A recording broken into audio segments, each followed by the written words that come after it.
Hi friends, అందరూ బాగున్నారా? నేను బాగున్నానండి. మీరు అందరూ బాగుండాలని మనస్ఫూర్తిగా కోరుకుంటున్నాను. చూస్తున్నారా వీడియో? ఈరోజు సజ్జ కంకులండి. చూసారు కదా సజ్జలు. ఈ చెట్టు తెలియని వాళ్ళు ఎవరు ఉండరు. సజ్జలు మనము నాగల చవితి రోజు పుట్టకి సజ్జలు పెట్టుకుంటాం కదా, అవి సజ్జ రొట్టెలు చేసుకోవచ్చు. సజ్జలు బెల్లం వేసుకొని, సజ్జలు నానబెట్టుకొని బెల్లం వేసుకొని తింటారు. సజ్జ రొట్టెలు చేసుకుంటారు. సజ్జ సంగడి చేసుకుంటారు.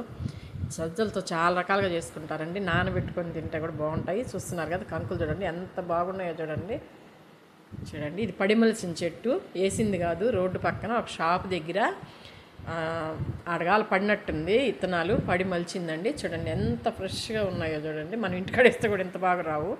చూడండి, షాపులు అండి, అదంతా బజారు రోడ్డు. అదో ఆడగాల వేసినట్టున్నారు ఆ గింజలు 4. చూస్తున్నారా? అదో ఒకే చెట్టు, అంత పిలకలు పెట్టుకొని వచ్చేసి కంకులు చూడండి నిండుగా వేసింది.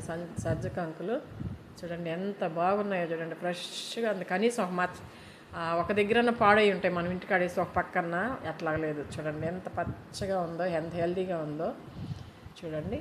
పడిమలిచింది అది రోడ్డు పక్కన ఒక షాపు దగ్గర ఆగాము. ఆ షాప్ దగ్గర మలుచుంటే తీసారండి. చూసారా ఎంత బాగున్నాయో చూడండి కంకులు, సజ్జ కంకులు. చాలా బాగుంది కదా చెట్టు. చూస్తున్నారు కదండి సజ్జలు. అయ్యో సజ్జలు. ఈ వీడియో నచ్చినట్టయితే లైక్ చేయండి, షేర్ చేయండి, సబ్స్క్రైబ్ చేయండి, సపోర్ట్ చేయండి.